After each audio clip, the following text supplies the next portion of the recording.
The Book of Vile Darkness, a compendium of malevolent deities, forbidden secrets, and black magic, wields an insidious potency that could corrupt even the most virtuous souls through defilement. As subscribers here at We Love TTRPGs are aware, we have been exposing the secrets and lore around the Witch Queen of Pernland, Egwil, the mother of witches, who you might also know as Tasha. From learning about her mother, the Baba Yaga, the lore of witches, hags, succubi, and the inhabitants of the lost caverns of Sokanth, such as the Bodak and Behir, soon we'll be learning about her most famous lover, Razit, the demon prince of the Triple Realm. Welcome, I'm your host Atten, and while researching Razit, I discovered some obscure and extremely dark lore that really took me by surprise. Prior to becoming a demon prince, it is said he had a hand in creating the Vashar. The Vashar have only one goal: to slay the gods. The Vashar are the most evil of all human variants. First introduced to us in 3.5's Book of Vile Darkness, the source material tells us the Vashar are to humans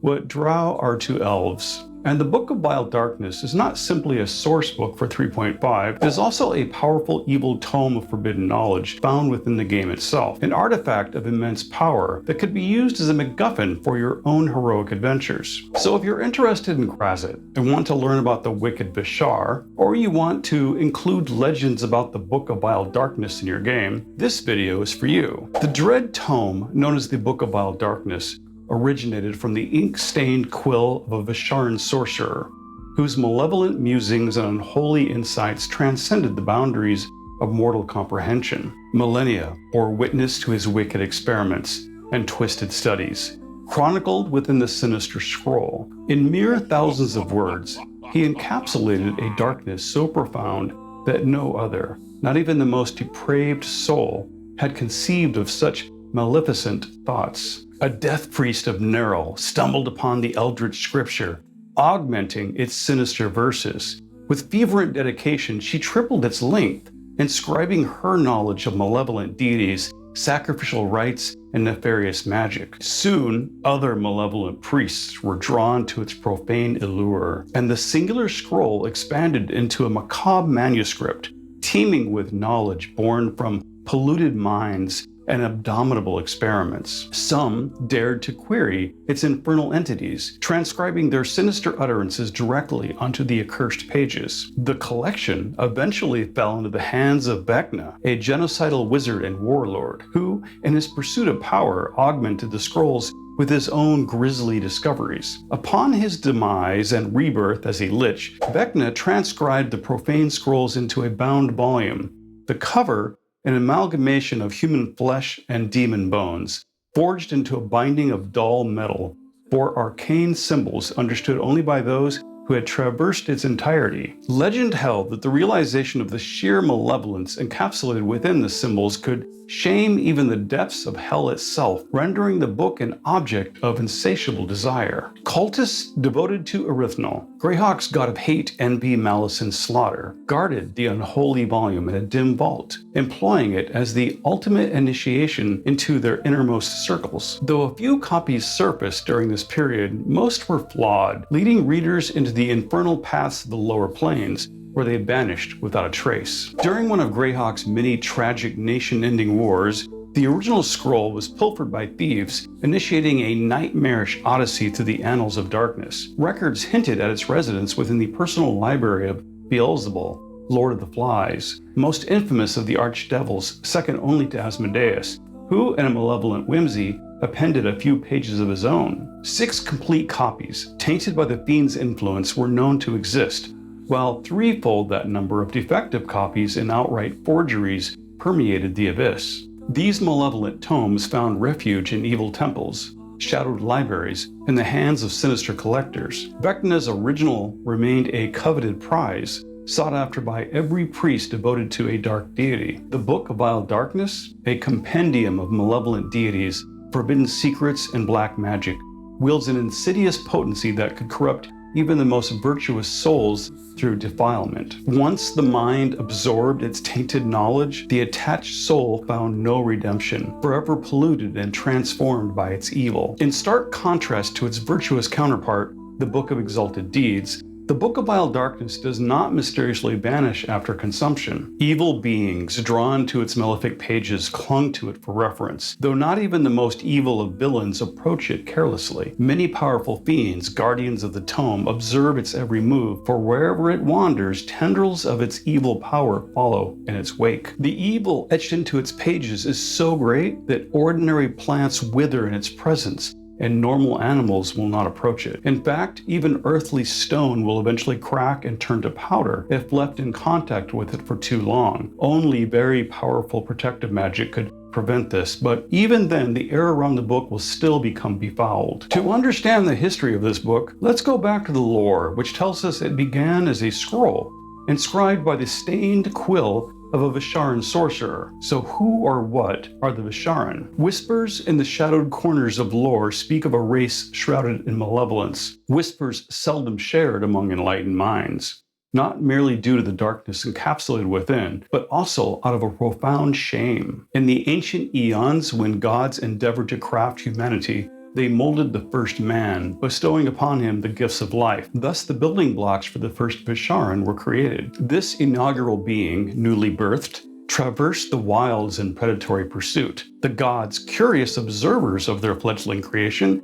beheld the man as he slaughtered an innocent creature with his bare hands, a brutal revelation that sent shivers through the divine realms. Yet they continued their watchful gaze. Witnessing the man's ingenuity, the gods recoiled as he deftly fashioned bone and sinew into a crude weapon. With newfound malice, the man turned upon his creators, brandishing the weapon, spewing words of curse and oaths of death, an unholy symphony of rebellion. While the deities remained untouched, they recoiled in disgust at the monster's creation they had inadvertently wrought. In disdain, they obliterated the man, departing the scene with lessons learned and a solemn vow to return at some later date for a second attempt after understanding what had gone wrong. In the wake of their departure, a demon appeared on the scene to gather the remains of this barbaric proto-man and clandestinely spirited it away to an unreachable plateau,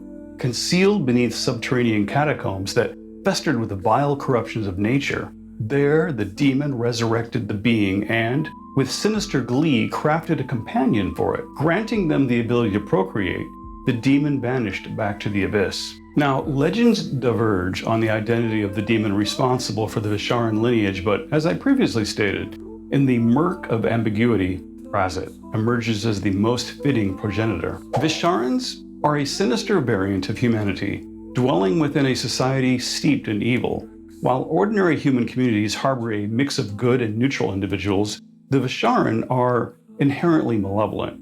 Unfazed by the label of evil, they claim a transcendence beyond such mortal constraints. Born of violence, anger, and pain, they comprehend only hatred, selfishness, and greed. Amidst their thirst for slaughter and mutilation, a singular, fanatical goal pulses through their collective consciousness: to slay the gods who created them. This unholy ambition binds them together, an unwilling society shackled by a shared hunger for divine demise. The Vashar are the god killers. Yet, despite their bloodthirsty nature, Visharins rarely wage war with their own kind, fostering a reluctant unity. Though violence against one another is not uncommon, typically for the purpose of forcibly producing offspring,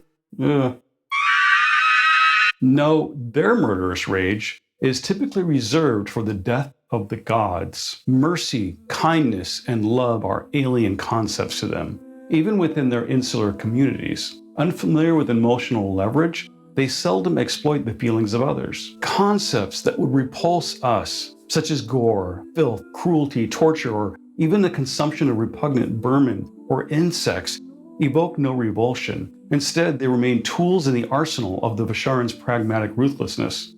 Physically, a typical Visharin is similar to humans, with males exhibiting greater height and weight than the females. Their skin spans fair to pallid hues, hair is straight and as dark as their hearts. Facial hair adorns the men. Akin to humans, Visharins embrace short lifespans, reaching maturity at 15 and seldom surviving beyond a century. Interactions with other species mimics those of humans.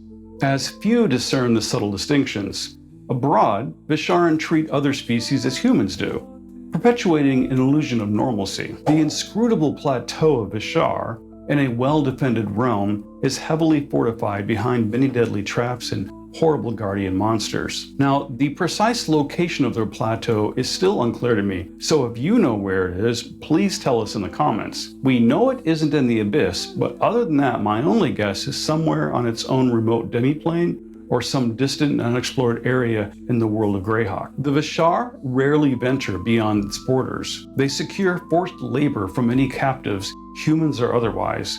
The Vashar work tirelessly to achieve their singular goal: to murder those who created them, destroyed them, and then abandoned them. Now, for such evil creatures, their society is somewhat surprising.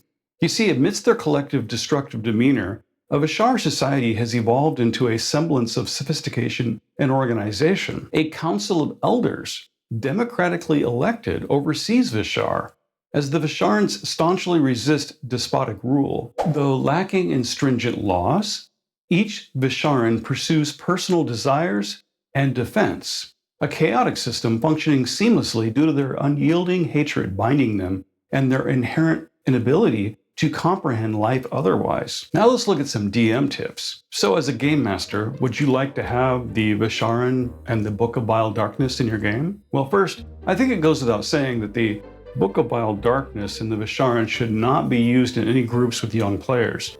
These creations originate from when D&D's target audience skewed more mature and adult, unlike now with Wizards and Hasbro's kid-friendly, more money business model. But even then, the Book of Vile Darkness sourcebook for 3.5 has a content warning, 18 and over. For this video, I had to finesse some of the descriptions given in this book, and I'm sure the current direction of the game is starkly contrast to what you'll find in these pages. The DM's guide lists the Book of Vile Darkness as a wondrous item of artifact level power. Should a character wish to risk their sanity by reading one, such a task requires 80 hours of work after they have attuned to it. Any non-evil creature attempting this must make a DC 17 Charisma saving throw. On a failed save, their alignment changes to neutral evil. This is not a curse, and it can never be undone by anything short of a carefully worded wish spell. While Visharin are canonically evil through and through, some legends temper this by portraying them with sympathy and suggest they aren't actually evil, but just deeply misunderstood and unfairly generalized. How you portray them is completely up to you. But if you are using Razit in your campaign, I recommend finding a way to include the Visharin. Perhaps even the Book of Vile Darkness might make an appearance. Whatever you do, just remember to be respectful of others and have fun with your adventures. And be sure to watch my other videos on this topic and keep checking back as I continue to add videos to the playlists for Igwilv and Razit. If you've enjoyed this video, and I hope you have, please let me know by liking the video, sharing it, and leaving a comment. That really helps YouTube know it was worth my effort and the time you took watching it. As always, if this is your first time here, please subscribe, turn on notifications, and I will see you in the next video.